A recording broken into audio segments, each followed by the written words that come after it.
আল্লাহর আইন বাদ দিয়ে পৃথিবীর অন্য কারো আইন যদি এই দেশে কেউ প্রতিষ্ঠা করার জন্য রাজনীতি করেন, আন্দোলন করেন, চেষ্টা করেন, আপনার ঈমান নেই। এটা আমি বানালাম।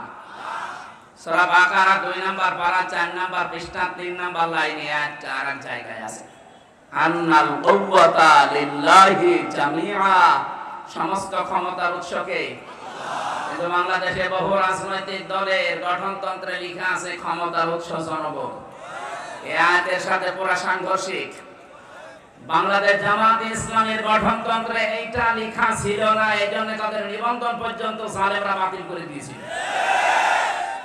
আপনি কেমন ইমানদার আছে আপনার নিবন্ধন বাতিল হয় না, আর এদেরটা বাতিল হয়ে যায় শুধু আল্লাহর উপরে এই কথাটা লেখা থাকার কারণে। যদিও আল্লাহ এখন 5 দিন পরে যারা নিষিদ্ধ করেছিল 5 দিন আগে, 5 দিনের ভেতরে আল্লাহ তাদেরকে নিজের হাতে নিষিদ্ধ করে দিয়েছে। আপনি দেখেন বাস্তবে যাদের নিষিদ্ধ করা হয়েছে ওদেরকে এখন অনেকে বৈধতা দেওয়ার জন্য বিভিন্ন জায়গায় কথা তুলছে। এদেশের অন্তর্বর্তীকালীন সরকার যিনি আছেন তিনি বুঝে শুনে তাদেরকে নিষিদ্ধ করেছে। এদের নিষিদ্ধ হওয়ার পেছনে 100 কারণ আমার এই মোবাইলে আছে, 100। ওদেরকে বৈধতা দেওয়ার একটা কারণ আপনার কাছে নেই। যারা জাতি বর্ণ ধর্ম কিচ্ছু দেখে না, মানুষ বেরেই কুপিয়ে মারে। এই যে বিশ্বজিৎকে ও দেখেছিল যে হিন্দু বেটা কিনা, আমার সাথে ওই শাওন ছিল ছেলে। বললাম ভাই আপনি একটা হিন্দুকে ছাড়লেন না? বলছে মাথায় আমাকে এই চিন্তা ঢুকিয়ে দিয়েছে উপরে যারা ছিল যে মেরে ফেলা লাগবে, শিবির পেলেই আমি মারতাম। ও আমারে বারবার বলছিল যে ভাই শিবির মিবির কি, আমি তো মুসলমানই না, আমি ফুল হাতা, আমি হাফ হাতা না। ফুল হাতা বসে এটা আমিও বুঝতাম না, ওই সময়ের মুখ থেকে শুনলাম। আমাদের যিনি জেলা ছিল উনিও ফুল হাতা, দেবদুলাল, নাম শুনেই বোঝা যাচ্ছে যে ছাতা ফুল হাতাই হবে। পরের তো একটা হিন্দু মানুষ, তাকে আপনি শিবির বলে মেরে ফেললেন। এরকম একটা দুইটা না, জাহাঙ্গীরনগর বিশ্ববিদ্যালয়ে 100টা মহিলার ইজ্জত নষ্ট করার পরে সেঞ্চুরি করে যারা মিষ্টি বিলাতে পারে এরা কারা? এদেরকে আপনি নিষিদ্ধ করার 100 কারণ আমি জানি। বৈধতা দেওয়ার একটা কারণ বলেন তো, যে হ্যাঁ এই কারণে তাদের বৈধতা দেওয়া যায়, বলেন। সুতরাং যারা চিন্তা ভাবনা করেছে, আমি চাই মানুষ হত্যার সাথে দেশে যারা জড়িত, বিশেষ করে গণহত্যার সাথে 2006 সালের 28শে অক্টোবর থেকে শুরু করে 24 সালের আগস্টের 5 তারিখ পর্যন্ত যত হত্যা হয়েছে এর সাথে যারা জড়িত তাদের নিষিদ্ধ করা লাগবে। মানুষ হত্যাকারী যারা, এরা আল্লাহর কাছে সবচাইতে ঘৃণিত, এরা আল্লাহর অপছন্দনীয় লোক। সূরা নিসা 93 নম্বর আয়াতে আছে 4টা শাস্তির কথা আল্লাহ দিয়েছেন যারা মানুষ হত্যা করে। আমা ইয়াকতুল মুমিনান মুতাআম্মিদান ফাজাযাউহু জাহান্নাম। 1 নম্বরে তাদের পুরস্কার আল্লাহ জাহান্নামে দেবে। 2 নম্বরে আল্লাহ রাব্বুল আলামিন বলেন ফাজাযাউহু জাহান্নাম খালিদান ফিহা। মানুষ হত্যাকারী যারা, বিশেষ করে মুমিন হত্যাকারী, এদের প্রথম পুরস্কার আল্লাহ জাহান্নামে দিয়ে শেষ করে দেবে না, চিরকাল সেখানে থাকা লাগবে। কথা বুঝতেছেন? শুধু এতটুকু আল্লাহ শেষ করেননি, আগাদিবাল্লাহু আলাইহি, আল্লাহ রেগে থাকবেন তাদের উপরে, ওয়ালাআনাহু, তাদের উপর আল্লাহ নিজে বরদোয়া দেবেন, লানত দেবেন, ওয়া'আদ্দা লাহু আযাবান আযীমা, তাদের জন্য যন্ত্রণাদায়ক শাস্তি আল্লাহ রেডি করে রাখছেন। বলেন নাউযুবিল্লাহ। আপনি আর কাজ পেলেন না, মানুষ হত্যাটাকে বেছে নিলেন। গণহত্যার সাথে যারা জড়িত, পৃথিবীর ইতিহাস তাদেরকে ঘৃণিত করে ছেড়ে দিয়েছে। Hitler, Genghis Khan,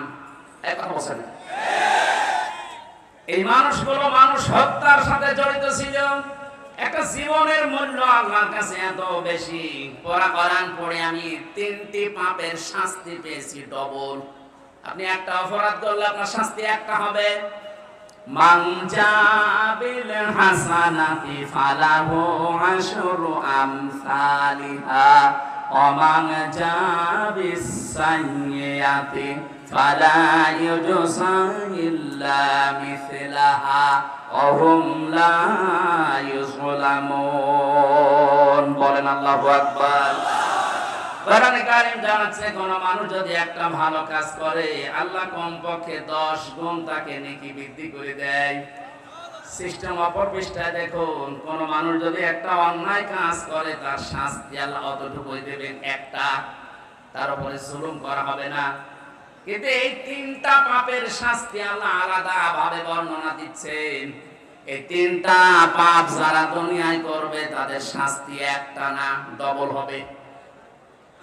يضاعف له العذاب يوم القيامة إلى آخر آية। সূরা ফুরকান 19 নাম্বার পারার 5 নাম্বার পৃষ্ঠার প্রথম নাম্বার লাইনের 69 নাম্বার আয়াতের প্রথম অংশে আছে আল্লাহ বলেন তাদের শাস্তি আমি ডবল দেব। কাদের? এর আগে আল্লাহ তিনটা কথা জানিয়েছেন, ভালো করে মিলাবেন। আমি জানি আমাদের রাজশাহী, খুলনা, রংপুর এই সমস্ত বিভাগে এই গুণাগুলো আছে, কিন্তু হালকা, এগুলো বেশি চট্টগ্রাম, সিলেটে। দেখেন তো আমাদের এলাকায় যে সমস্ত জেলায় আছে কিনা। والذين لا يدعون مع الله إلها آخر। এক নম্বরে দুনিয়ায় যারা আল্লাহকে ডাকে কিন্তু পাশাপাশি অন্য কাউকে জুড়ে দেয়। কিছুক্ষণ আল্লাহ জিকির করছেন, সুবহানাল্লাহ, আলহামদুলিল্লাহ, লা ইলাহা ইল্লাল্লাহ, আল্লাহ আল্লাহ। এরপরে দেখবেন ইয়ালি বাবা, শালি বাবা, কেবলা বাবা, কেল্লা বাবা, ফাতে বাবা। আমি জানি এই এলাকায় এসব এখনো হয়নি, আছে কিছু হালকা, এগুলো চলছে বেশি। চট্টগ্রাম আর সিলেট বিভাগের ওই জেলাগুলোতে ওরা 180 মাইল বেগে চালাচ্ছে। আমি নাম ধরি না, তারপরও সতর্ক করার জন্য বললাম। এই যে আমার তাহেরি ভাই, কি জিকির বলেন তো, কেল্লা বাবা, ফতে বাবা। ফতে বাবা মানে কোন জিকির আছে? এখানে শব্দ ছিল মাআল্লাহি ইলাহান আখারা। আল্লাহকে ডাকে না তা না, ডাকে, তার সাথে সাথে অন্য কাউকে যারা ডাকে তাদের শাস্তি হবে কয়টা বলেন? ডবল হবে, ডবল। যেহেতু রেকর্ড হচ্ছে, এটা সারা বাংলাদেশে কালকে ছড়াবেন। যারা জেনে হোক না জেনে হোক এই গুনায় আছেন, আপনি এখনই থামবেন। আল্লাহ বাদে অন্য কারো জিকির করা মানুষের জন্য সাইজ নেই। এমনকি নবীজিরও জিকির হবে না, নবীজির দরুদ হবে। কথা বুঝতেছেন? যেখানে নবীজির জিকির করা জায়েজ নেই, কিসের কেল্লা বাবা, কিসের ফতে বাবা। আজকে থেকে সতর্ক হবে। এই ধান্দায় কিন্তু ওরা মানুষকে জাহান্নামে নিয়ে যাচ্ছে। এরপরও যদি আপনি সতর্ক না হয়ে ওদের মতো জিকির করেন, জান আপনাকে আমি আর ঠেলে দিচ্ছি। 2 নম্বরে ওয়ালা ইয়াকতুলুনান নাফসাল্লাতী হারামাল্লাহু ইল্লা বিল হক। অন্যায়ভাবে যাদেরকে হত্যা করা হয়, 2024 সালের 5 আগস্টের আগ পর্যন্ত যাদেরকে মারা হয়েছে, একটা আদালত কর্তৃক নির্দেশনা ছিল। কোথায় পেলেন? যেভাবেই হোক আপনি মেরে ফেলেছেন, আর মানুষ হত্যা করার জন্য আপনার শাস্তি হবে। আল্লাহ বলছেন ডবল। কথা বলে না কেন? আজ এই মানুষগুলো এখনো পর্যন্ত বিশ্বের মডেল দেশ স্বীকৃতি পাওয়ার জন্য বিভিন্ন মিথ্যা কথা মানুষকে শোনাচ্ছে। বিশেষ করে 8-10 দিন এটা বেশি চলছে। যারা 2 বোন মিলে পালিয়ে গেছে, ওরা 2 জনই এখন বিশ্বের মানুষকে কথা জানাচ্ছে যে আমরা নির্বাচিত ছিলাম, আমাদেরকে উৎখাত করা হয়েছে। এটা ডাহা মিথ্যা কথা। আপনি যদি এখন কোন ঘোড়াকে জিজ্ঞাসা করেন যে 15.5 বছরে বাংলাদেশে নির্বাচন হয়েছে, ও হাসবে, কথা বলবে। 15.5 বছরে নির্বাচন হইল কবে? 154 জন নির্বাচনের আগে তো ঘোষণা হয়ে যায় যেখানে 151 জন হলে সরকার গঠন করা যায়, কথা বলে না কেন? তার মানে ওই নির্বাচন হয়নি। দ্বিতীয় যেটা দেখলাম, দিনের ভোট রাতেই হয়ে গেল, নির্বাচন হলো কখন? আর বাকি আমি তো জেলে ছিলাম, আমি জানি না। আমার মনে হয় বাকিটাও এরকম আল্লাহ রাস্তায় গেছে, কথা বলে না। এইরকম ডাহা মিথ্যা কথা একটা হাসি মানুষ বলতে পারে? পারে। ওই রকম হাসি হলে পারে।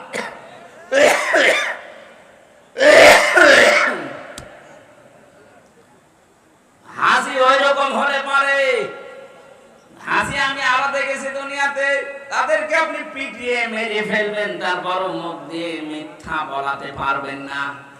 কারণ আল্লাহর ঘর যে দেখে আসে, এরপরও যদি ওর হেদায়েত না হয়, ওর কপালে আর হেদায়েত নেই। কোরআনে কারিমে আল্লাহ জানিয়েছেন, ইন্না আউয়ালা বাইতি উযিআ লিন-নাসি লাল্লাযী বিবাক্কাতা মুবারাকান ওয়া হুদাল লিল আলামিন। এই পৃথিবীর প্রথম ঘর এই কাবা, যেটা মক্কা মক্কায় অবস্থিত। এর ভেতরে মোবারক কিছু জিনিস দেওয়া আছে, বরকতময় জিনিস আছে। এই কাবাকে আল্লাহ বরকতময় করে দিয়েছেন। শুধু না, ওয়া হুদান লিল আলামিন, বিশ্বের মানুষের জন্য এটা একটা হেদায়াত। এটা কি? কাবা শরীফ দেখে আসার পর আপনি মিথ্যা ছাড়তে পারেন না, তার মানে আপনার কপালে হেদায়েত নেই, কথা বলে না কেন? এরপরের শব্দে আল্লাহ যেটা জানিয়েছেন, ওই শিক্ষা দেওয়ার জন্য আমি পয়েন্টটা আনলাম, ভালো করে শুনবেন। কোরআনে কারীম জানাচ্ছে, ওয়া মান দাখালাহু কানা আমিনা। এই কাবার মর্যাদা এত বেশি আল্লাহর কাছে, কোন মানুষ যদি কাবার চত্বরে আসতে পারে, আল্লাহ তাকে নিরাপত্তা দিয়ে দেয়। আপনি বোঝেননি এখন আমি কি বলতে চাই? এবার আমি বোঝাচ্ছি। কাবার এলাকায় গেলে নিরাপত্তা দেয় কে? আরো জোরে। ওখানে ঘর আছে কার? আরো নিদর্শন আছে, ফিহি আয়াতুম বায়্যিনাতুম মাকামু ইব্রাহিম। ওখানে বহু নিদর্শন আল্লাহর আছে স্পষ্টতার ভেতরে। মাকাম ইব্রাহিম একটা। আমি যেটা এই আয়াত থেকে শিক্ষা দিতে চাই, প্রায় 8টা-9টা তাফসীর আমি মিলিয়ে বের করেছি। কাবার চত্বরে আল্লাহর নিদর্শন আছে, আল্লাহর আইন ওখানে চলে। আইন চলে কার? আরো জোরে বলেন। আল্লাহর বিধান ওই এলাকায় জারি আছে, এজন্য আল্লাহ পুরাটা নিরাপত্তা দিয়ে দিয়েছেন। এ বাংলাদেশ তো আর কাবা শরীফ না, কথা বলেন না। কাবা থেকে বাংলার দূরত্ব 6000 কিলোমিটার। এটাকে যদি আপনি শান্তি, স্বস্তি, নিরাপত্তা দিয়ে বেষ্টন করে দিতে চান, একটা পদ্ধতি আছে। আল্লাহ পাক বলেন, আল্লাযীনা আমানু ওয়া লাম ইয়ালবিসু ঈমানাহুম বিযুলমিন উলাইকা লাহুমুল আমন। ইলা আখির আয়াত। সূরা আন-নাম 82 নম্বর আয়াতের প্রথম অংশে আছে, তোমরা যারা ঈমান আনবে আর ঈমানের সাথে যদি জুলুমকে মিশ্রণ না করো, এখানে জুলমিন আই শিরকিন, নিজের ঈমানের সাথে যদি শিরিক মিশ্রণ না করো, আমি আল্লাহ নিজে বলছি উলাইকা, এইভাবে আল্লাহ দেখিয়েছেন। এটা ইসমে ইশারা। আল্লাহ পাক বলেন, এই হাতের আমার কুদরতি হাত, এভাবে ইঙ্গিত দিয়ে পাবনা, বেড়া, কলেজ ময়দানে যারা বসে আছে তাদেরকে আমি বলছি, এই মানুষগুলো যদি তাদের ঈমানের সাথে শিরকের জুলুমের মিশ্রণ না করে, আমি আল্লাহ নিজে গ্যারান্টি দিলাম, তাদেরকে আমি আল্লাহ নিজের পক্ষ থেকে নিরাপত্তা দিয়ে দেব। কাবার চত্বরে নিরাপত্তা দেয় কে? আরো জোরে। আমাদের এই 56,000 বর্গ মাইল যদি আমরা নিরাপত্তার বেষ্টনী দিতে চাই, এই মুহূর্তে বাংলার জনগণকে সিদ্ধান্ত নেওয়া লাগবে, শিরিকের সাথে, জুলুমের সাথে আমার ঈমানকে আমি মিশ্রণ ঘটাবো না। আল্লাহর ওয়াদা সত্য না মিথ্যা? আপনি একটু মিলিয়ে দেখেন, আমাদের ঈমান যাই আছে, যদি শিরিক না থাকে ঈমানের সাথে, যতটুকু ঈমান আছে, ঈমানে আল্লাহ আমাদের শান্তি, স্বস্তি, নিরাপত্তা দেবেন। উলাইকা লাহুমুল আমন, তাদের জন্য আমার নিরাপত্তা। সুতরাং আমরা চাই আমাদের যাদের শিরিক আছে এই শিরিক আমরা ঈমানের সাথে যেন মিশ্রণ না করি। এই জন্য দ্বিতীয় পয়েন্ট আমি এ পর্যন্ত এনেছি। বাংলাদেশে যারা বলেন আমার ঈমান আছে, না আপনার ঈমান নেই, কারণ আপনি ক্ষমতার উৎস জনগণকে মনে করেন এটা শিরিক। ক্ষমতার উৎসকে একটা দুইটা না, ভরি ভরি আয়াতে আল্লাহ ঘোষণা দিয়েছেন, কুলিল্লাহুম্মা মালিকাল মুলকি তুতিল মুলকা মান তাশা। এই আয়াত যারা পড়ে, এই আয়াত যারা বসে, এরপরও যদি বলে ক্ষমতার উৎস অন্য কেউ, সে মুশরিক। আরো জোরে বলেন। সুতরাং আমরা যারা জেনে হোক না জেনে হোক এই শিরকে আছে, এখনই আপনার আকীদা, ঈমান, বিশ্বাস পাল্টাবেন। যারা আজ বলেন বাংলাদেশ জামাতে ইসলামী এদের আকীদা ঠিক নেই, এদের আকীদা যদি ঠিক না থাকবে এইটা তাদের গঠনতন্ত্রে লেখা থাকতো না যে ক্ষমতার উৎস আল্লাহ। এই কথা বলো না কেন? আন্দাজে উল্টা পাল্টা ফতোয়া দিয়ে মানুষের কাছে তাদের কালা করতে চান। মিথ্যা অপবাদ কারো উপরে চাপিয়ে দেওয়া, তার উপরে জুলুমের নামান্তর। বাংলার বহু আলেম নাম নিয়ে আবহমান কাল থেকে দেশে ইসলামী আন্দোলন, একামতে দ্বীনের এই নেতা কর্মীদের ঘায়েল করার জন্য অস্ত্র হিসেবে ব্যবহার করছেন। এটা ডাহা, মিথ্যা। আমরা চাই আপনাদের যাই জ্ঞান আছে কাজে লাগান, কিন্তু এই মানুষগুলোর উপরে জুলুম করবেন না। এটা আপনি জুলুম করছেন জেনে বুঝে। আপনি দেখতে পেলেন ওদের আকীদা ঠিক আছে, এই কারণে জালেমরা নিষিদ্ধ করে দিল। আকীদা যদি ঠিক না থাকে তো আপনারটা ঠিক নেই, আপনারা তো নিষিদ্ধ করে না। এই কথা বলছেন না কেন? আমরা এই দেশে আল্লাহ একমাত্র ক্ষমতার উৎস মানি যারা, তারাই বিপদে আছি আর বিপদে থাকবো, এইটাই বাস্তবতা। আমরা এগুলো কি আর করছি না, কারণ আমাদের মালিক যিনি, ক্ষমতার মালিক যিনি, আমরা যেদিন বিশ্বাস করেছি সেদিন এগুলো সব মাথায় চাপিয়ে দিয়েছি। ডন্ট কেয়ার, কিছুই মনে হয় না। যেদিন এই রাস্তায় আসার সময় বলেছি ইন্না সালাতি ওয়া নুসুকি ওয়া মাহইয়ায়া ওয়া মামাতি লিল্লাহি রাব্বিল আলামিন। কিসের জেল, কিসের জরিমানা, কিসের আয়না ঘর? তামাম দুনিয়াকে যদি কেউ আয়না ঘর বানিয়ে ফেলে, আয়াত যারা বিশ্বাস করে আকীদা নিয়ে, ঈমান নিয়ে পড়েছে, তাদেরকে পেছনে হটানো যাবে না। এই কথা শোনা লাগবে ভাই।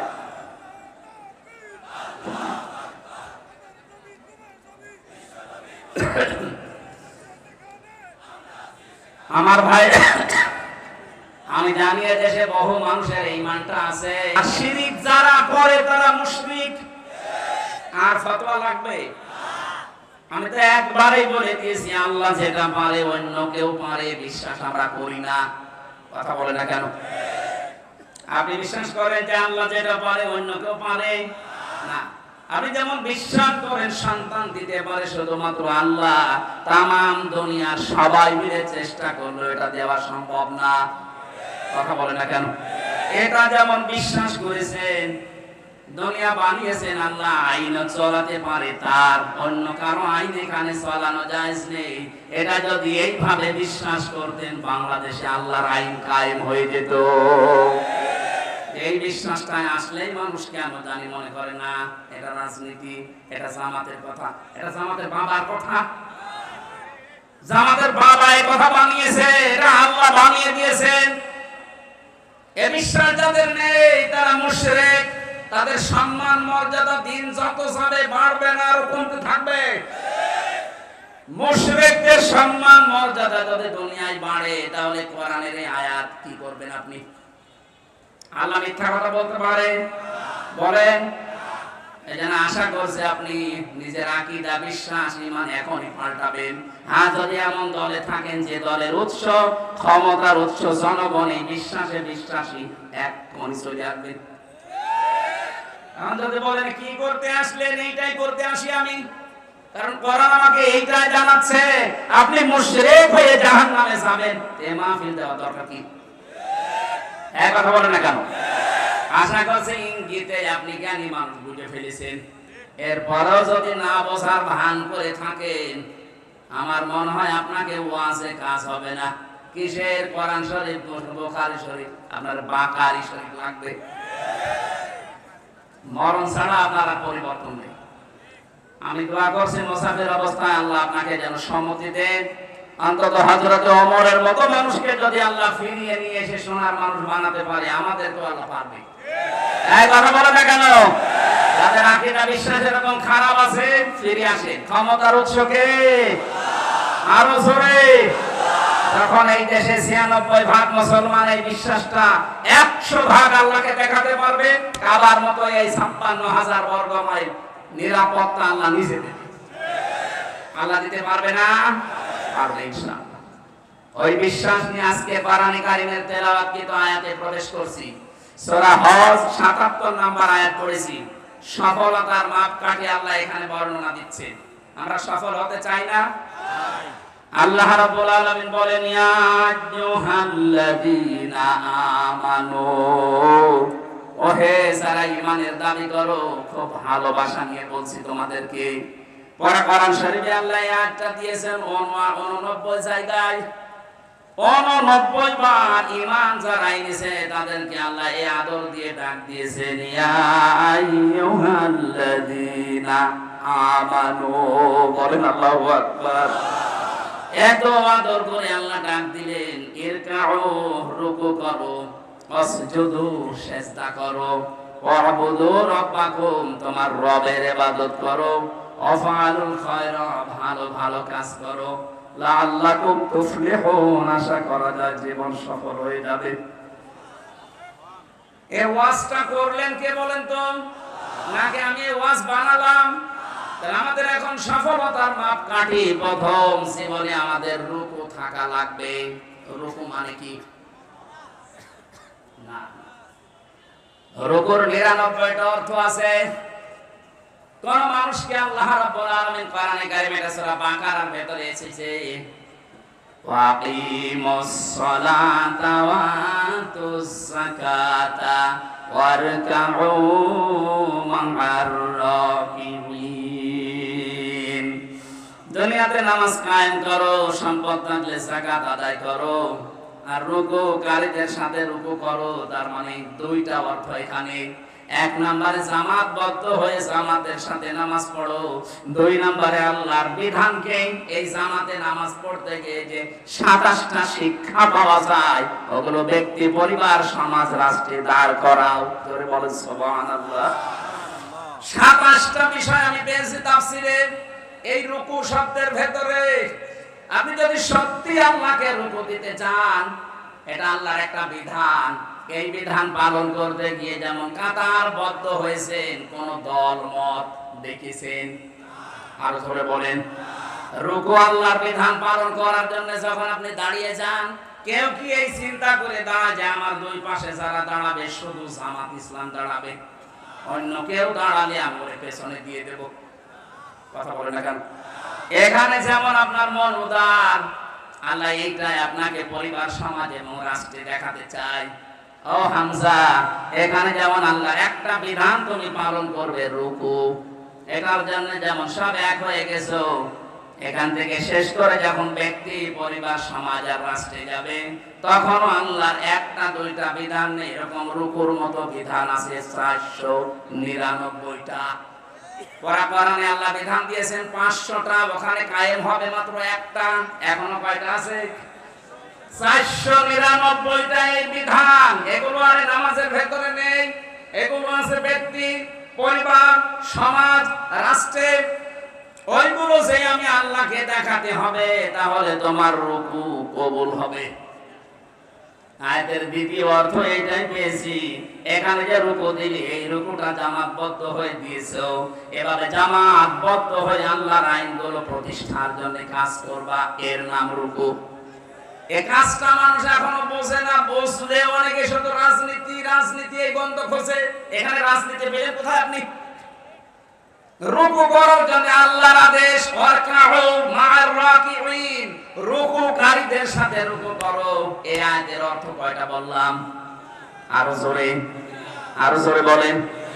আপনি এবার জীবনে মানেন কোনটা? প্রথমটা হয়তো মানেন, আযান হলে রুকু দিতে যান, জামাতের সহিত নামাজ পড়েন। রুকুর অর্থ তো শুধু একটা মানলে হবে না, আরো আছে। 2 নাম্বার অর্থ, আল্লাহর এই রুকুকে পরিবার, সমাজ, রাষ্ট্রে আপনাকে দেখাতে হবে যে হ্যাঁ আমরা রুকু করি। এই যে যারা বাংলাদেশে তাওবা করছি আমরা, অনেক মানুষ আছে শুধু আস্তাগফিরুল্লাহ পড়ে শেষ করে দিচ্ছেন। না, আপনার তাওবা এভাবে হবে না। এটা তো একটা বাক্য মাত্র। কোরআনে কারীম জানিয়েছে, তাওবা করতে চাও, সূরা জুমারের 53-54 নম্বর আয়াতে আছে, ওয়া আনিবু ইলা রাব্বিকুম ওয়া আসলিমু লাহু মিন ক্বাবলি আইয়াতিয়াকুমুল আযাবু সুম্মা লা তুনসারুন। আল্লাহ বলেন, 1 নম্বরে তোকে আমার দিকে ফিরে আসা লাগবে, যে আনিবু ইলা রাব্বিকুম, তোর রবের দিকে ফিরে আসা লাগবে, ওয়া আসলিমু, সারেন্ডার করা লাগবে। ওই রুকু মানে যেমন মাথা ঝোঁকানো, আসলিমু মানে মাথা ঝোঁকানো, সারেন্ডার করা। আপনাকে আল্লাহর দিকে 1 নম্বরে ফিরে আসা লাগবে। 2 নম্বরে সমর্থন, আল্লাহ যত আছে, আল্লাহর আইন আছে, তার সামনে সারেন্ডার করা লাগবে, আত্মসমর্পণ। এই 2টা কাজ আপনি কখন করবেন? 41 সালে। কথা বলেন না কেন? যারা টার্গেট দিয়েছেন, আপনি কার উপরে ভরসা করে টার্গেট দিলেন? আপনার কি আজরাইলের সাথে কথা হয়? কার উপর ভরসা করলেন? আমার তো 1 সেকেন্ডের কোনো গ্যারান্টি নেই। আর আপনি এরকম মুরব্বী মানুষ, 76 বছর বয়স, আর আপনি টার্গেট দিচ্ছেন 41 সাল। আর ভাই আমি তো টার্গেট দিলে তাও তো হালকা পাতলা হয়, কারণ আমার 33 বছর। এই কথা বলছি না? আমার 41 সাল আসার একটা সম্ভাবনা আছে, আপনার তো নেই। খুব বেশি হলে না 4-5 বছর বাঁচবেন। এক কথা বলছেন এখানে। তার মানে এই টার্গেট আপনি আন্দাজে দিয়েছেন, এই জাতির সাথে আপনি আন্দাজে কাজ করেছেন। আন্দাজ অনুমানের ভিত্তিতে কাজ করা, এটা নবী রাসূল যারা, তাদের শান এবং মান না। নবী রাসূলের যারা অনুসারী, তারা আন্দাজে অনুমান ভিত্তিতে কোনো কাজ। আরো জোরে বলেন। এটা আমাদের তেমন গ্যারান্টি নেই, আমরা আন্দাজে টার্গেট দেই না। আমরা টার্গেট দেওয়ার আগে আয়াতটার দিকে 3 নাম্বার শব্দ হচ্ছে, ওয়াসলিমু লাহু মিন ক্বাবলি আইয়াতিয়াকুমুল আযাবু সুম্মা লা তুনসারুন।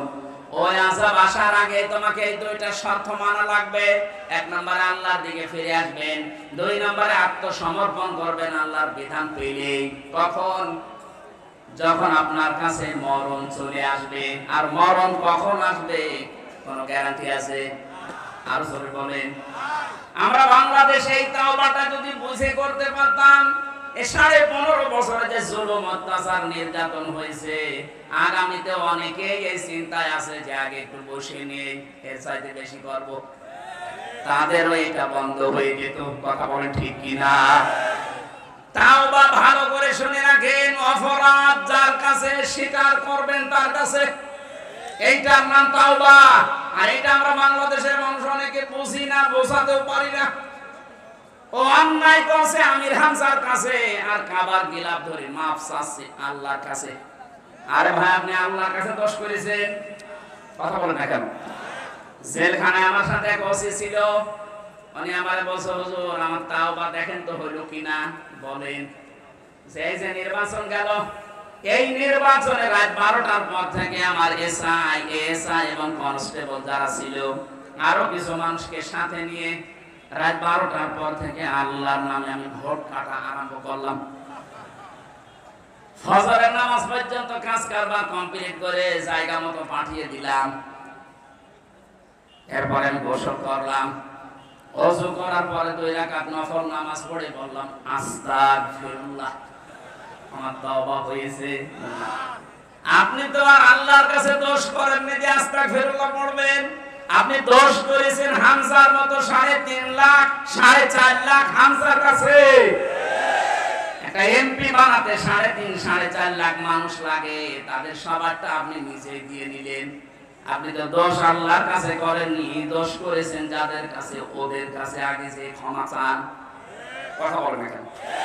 ভয়ঙ্কর বিষয়, আপনি ক্ষমা নাই চাইবেন, কিন্তু সেই কয় বছর আপনি ছেলে আছেন, এর ভেতরে তো বহু মানুষ দুনিয়া থেকে বিদায় নিয়েছে, তাদের কাছে ক্ষমা চাবেন কি করে?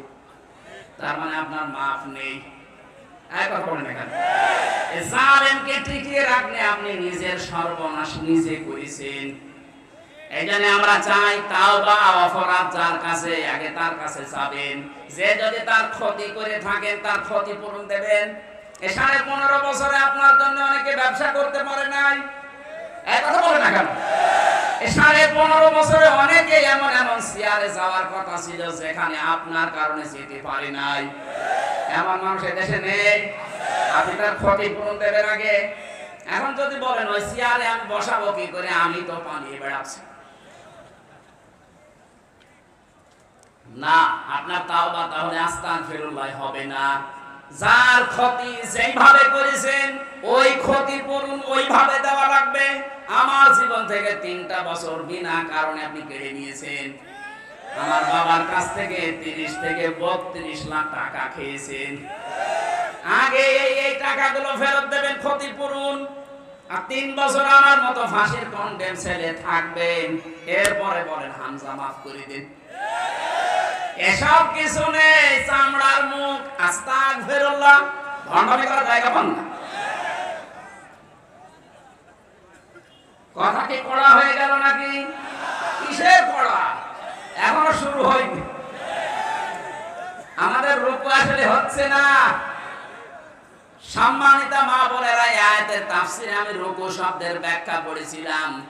কোন মহিলা যদি রুকু করতে চায় তার জীবনে 4টা কাজ থাকা লাগবে। সম্মানিত মা বোনেরা যারা এসেছেন এবার কান খাড়া করবেন। নবীজি বলেন, এটা তিরমিজি শরীফের হাদিস, ইদা নাযারা ইলাইহা সাররাতুহু, যখন তার স্বামী তার দিকে বাইরে থেকে এসে তাকাবে, স্বামীকে আনন্দ দেবে। আপনাকে আল্লাহ এমন এমন জিনিসপত্র শরীরে দিয়েছে, স্বামীকে আনন্দ দেওয়ার জন্য ওইগুলো যথেষ্ট। আপনি আনন্দ দেন স্বামী বাদ দিয়ে দেবরকে, তোরা ভাইকে, কথা বলেন না কেন? না, আপনি নামাজ পড়ে রোজা রেখে কালো বোরকা পরে মনে করছেন আমি জান্নাতি। কিসের জান্নাত আপনার? স্বামী আসলে আপনাকে, স্বামীকে সাররাতুহু, তাকে আনন্দ দেওয়া লাগবে। সে যেভাবেই হোক, অঙ্গ ভঙ্গি দিয়ে হোক, সাজগোজ দিয়ে হোক, যদি দরকার হয় কাঁতো কুতো দেওয়া লাগে তাও দেবে। বুড়ো মানুষ কাঁতো কুতো দিয়ে হবে না, অন্য কিছু করা লাগবে। 2 নাম্বার, ওয়াইদা গাবা আনহা হাফিজাতুহু, স্বামী যখন বাইরে চলে যাবে তখন তার সম্পদ, তার সন্তান, আপনার ইজ্জত, আপনার সম্ভ্রম, আপনার লজ্জাস্থান, আপনার শরীর, এগুলো হেফাজত করে রাখবেন। এটা নেককার মহিলার 2 নাম্বার গুণ। অথচ হাজারো আল্লাহওয়ালা মেয়ে মানুষ মনে হয় স্বামী বাইরে চলে গেলে মনে হয় দিন পেয়েছে। মোবাইলে সারা দিন কার সাথে আল্লাহর রাস্তায় গল্প করে। অথচ মেয়ে লোক মোবাইলে কোন ভাষা নিয়ে কথা বলবে আল্লাহ সেই ভাষা পর্যন্ত দিয়েছে। সূরা আহজাবের 32 নম্বর আয়াত, হে মেয়েরা, যদি মোবাইলে হোক, পর্দার আড়াল থেকে হোক, হিসাবের বাইরে থেকে কথা বলতে চাও, কথা বলবা সঠিক, মিথ্যা কথা বলবা না, কিন্তু ভাষা হবে রুক্ষ সূক্ষ্ম, রাগ রাগ ভাব। এটা আপনার মোবাইলের কথা শুনলে মনে হয় অনেকে প্রেমে পড়ে যায়। কথা বলছেন? আশা করছি আপনি মোবাইলের ভাষা বুঝতে পেরেছেন, কিভাবে কথা বলবেন। আননোন নাম্বার যদি আসে ধরবেন, ধরার পরে সালাম দেবেন। এরপরে যদি দেখেন না যে খোকার বাবা না, ওই যে 14 জন পুরুষের সাথে দেখা করা যায় যাচ্ছে, ওই 14 জন না, আপনার বাবা, আপনার ভাই, এরকম 14 জন আছে। সূরা নিসা 21 নাম্বার 22 নাম্বার আয়াতের তাফসীর দেখে নেবেন। এই 14 জন পুরুষ মানুষ বাদ দিয়ে পৃথিবীর কেউ, এমনকি কাবা শরীফের ইমামও যদি কল দেয়, কথা বলবেন সঠিক, মিথ্যা কথা বলবেন না। তো ভাষা করবেন এমন আপনার কথা শুনে যেন মনে করে আল্লাহ, এ কি মহিলা না আজরাইল। আর যদি শাবনুরের কণ্ঠে কেমন আছেন বিআই সাহেব, ওইভাবে মোলায়েম কণ্ঠ দিয়ে শুরু করেন, ও মনে করবে কাজ হচ্ছে। 2-4 দিন, 8 দিন, 10 দিন, 1 মাস পরে দেখবেন আপনার নিয়ে আল্লাহর রাস্তায় চিল্লাই গেছে। চিল্লা বলা ঠিক হলো না, আল্লাহর রাস্তায় চিল্লা। 3 নাম্বারটা বলার জন্য আমি হাদিসটা বলছিলাম, মেয়েরা এবার সাবধান। সম্মানিতা মা বোন যারা এসেছেন, আমি এইটা বলার জন্য কিন্তু হাদিসটা এনেছিলাম, সত্যি কথা বলছি। অতুইনু আলা দীনি যাওজাতিহা, নবীজি বলেন নেককার মহিলা রুকু করছে তো ওই মহিলা, যেই মহিলা তার স্বামীকে দ্বীনের কাজ করার জন্য সাহায্য করে, উদ্বুদ্ধ করে, আর সময় দেয়। আপনার স্বামী মানবতার পক্ষে কাজ করে, দিন কায়েমের জন্য চেষ্টা চালাই, দিনের জন্য কাজ করে বেড়াচ্ছে, আপনি নেককার হতে হলে তাকে সাহায্য করবেন, সহযোগিতা করবেন, সময় দেবেন, উৎসাহ দেবেন। আপনার জন্য খাদিজার সাথে আল্লাহ জান্নাত রেডি করে রাখবে। এতো না আপনি আরো বাধা দেন, তুমি কি করো, আর মানুষের বর নেই, আর মানুষের বর আছে, আপনার বরের মতো না। আপনার বর তো একামতে দিনের একজন কর্মী, তার কাজ সব সময় আলাদা। কথা বলেন, আর মানবতার সেবায় কাজ করা লাগে, মানুষের জন্য চিন্তা করা লাগে, আল্লাহর দ্বীনের ফিকির করা লাগে। আপনি শুধু বাড়ি বসে বসে তাকে সময় বের করে দিয়েছেন, তাকে সাহায্য করেছেন, খাদিজার মতো আপনি অটোমেটিক সওয়াব পেতে থাকেন। 4 নাম্বারটা বলতাম না, তারপরও বলছি, আমার মনে হয় পাবনাতে এটা বলা ঠিক হচ্ছে কিনা জানি না। 4 নাম্বার, আল্লাহর নবী বলেন স্বামী যেটা পছন্দ করে, নেককার মহিলা ওইটা স্বামী যেটা পছন্দ করে, ওটা যদি জায়েজ হয়, জীবন চলে গেলেও আপনাকে ওইটা পছন্দ করা লাগবে। শুনতে আমার মনে হয় মেয়েদের কাছে এবার খারাপ লাগবে, কারণ আমি এটা বাস্তবে দেখছি। আমি সহ যত স্বামী এখানে বসে আছে, এমনকি বাংলার 18 কোটি মানুষের ভেতরে যারা স্বামী, প্রত্যেকটি স্বামীর পক্ষ থেকে আমি বলছি, প্রতিটি স্বামী আমরা চাই বিয়ের পরে আমাদের মা বাবা আমাদের সাথে থাকবে। আমি খেয়ে থাকি না খেয়ে থাকি, আমার সাথে থাকবে আমার মা, আমার বাবা। কিন্তু অধিকাংশ বউ এটা চাই না। এরকম বউ আছে কার? হাত তোলেন তো। আরে ভাই, ক্যামেরা আমার দিকে, হাত তোলেন আপনি, অসুবিধা কি? তোলেন একজন, ওরা ওই ছাদের উপরে দেখতে পাবেন, হাত তোলেন। আমি জানি এখানে আপনারা ভয়ে তুলছেন না, রাতের বেলা আবার খাবার বন্ধ হয়ে যায় কিনা। না, সম্মানিত মা বোনেরা দেখেন কি ভয় পায় আপনাকে। হচ্ছে না, আপনার নামাজ দিয়ে, রোজা দিয়ে, কালো বোরকা দিয়ে আপনি নেককার হতে পারেননি। স্বামী যেটা চায় ওটা যদি সত্যি জায়েজ হয়, মাস্ট বি আপনাকে ওটা পছন্দ করাই লাগবে। 100টার 95টা মেয়ে লোক এটা চায় না। কি কোন কারণে চান না বলেন তো? ওটা যদি আপনার মা বাবা হতো, আপনি ওই আচরণ করতে পারতেন যেটা শ্বশুর শাশুড়ির সাথে করেন। আশা করছি আপনি সংশোধন হবেন, আল্লাহ তাওফিক দিন, বলেন আমিন। 2 নম্বরটায় যাব আমি, এখানে কি দিলেন? এটা মাদ্রাসার মাহফিল, মাদ্রাসার জন্য আয়োজন, এই জন্য ওনারা একটু আহ্বান জানিয়েছে, কিছু সাহায্য লাগবে। যারা যাচ্ছে আপনাদের ভেতরে মন খুলে ওনাদের জন্য দান করবে। আমি মনে হয় এটা আগে থেকে করা ভালো ছিল। ওই যে যাচ্ছে একজন শুধু, আর লোক কই? ওই যে ভেতরে ভেতরে যারা বসে আছে উঠে পড়ে তো। 5টা মিনিট সময় দিলাম, খুব তাড়াতাড়ি। আমার জেলখানায় বসে বসে 3টা বছরে আমি আমিরে জামাত ডাক্তার শফিকুর রহমান, অধ্যাপক মিয়া গোলাম পরোয়ার, এনাদের সাথে ছিলাম। বেশিরভাগ ছিলাম মাওলানা মামুনুল হকের সাথে। যে সমস্ত বইগুলো আমি নোট করেছিলাম, পরবর্তীতে বই লিখেছি। ও যে গাড়ি আছে গেটের সামনে, যারা সবাই নিয়েছেন কাছে লাগবে, অনেক তথ্য দেওয়া আছে। সৃষ্টি জগৎ নিয়ে বইটা কেবল 4-5 দিন আগে বের হয়েছে। চা তো মনে হয় যে সেই রওশনের সাথে মতো ঠান্ডা হয়েছে। এই এখনই না ভাই, এখনো তো কেবল 4:55, 5টা বাজে, এখনো সময় আছে। নাকি মাগরিব কয়টায়? সময় আছে এখন ভাই, একটু বসেন। আমি শুনে কথা বলতে পারবো। আমার মনে হয় এই পাবনাতে আর একটা মাহফিল নেওয়া আছে, পাবনা দারুল আমান ট্রাস্টে। 21শে জানুয়ারি রাত 9টায়। আর মেয়েদের জন্য আছে কি, এটা কি আগামী 10 ডিসেম্বর কয়টা এটা রাতের বেলা পাবনা শাহজাদপুর বিসিক বাস স্ট্যান্ড পাবনা শাহজাদপুর পাবনা হয় কি করে এটা সিরাজগঞ্জ সিরাজগঞ্জ শাহজাদপুরে আছে বিসিক বাস স্ট্যান্ডে এটা মনে হয় মাগরিব থেকে এসা ওখানে যাবেন আমি কথা বলবো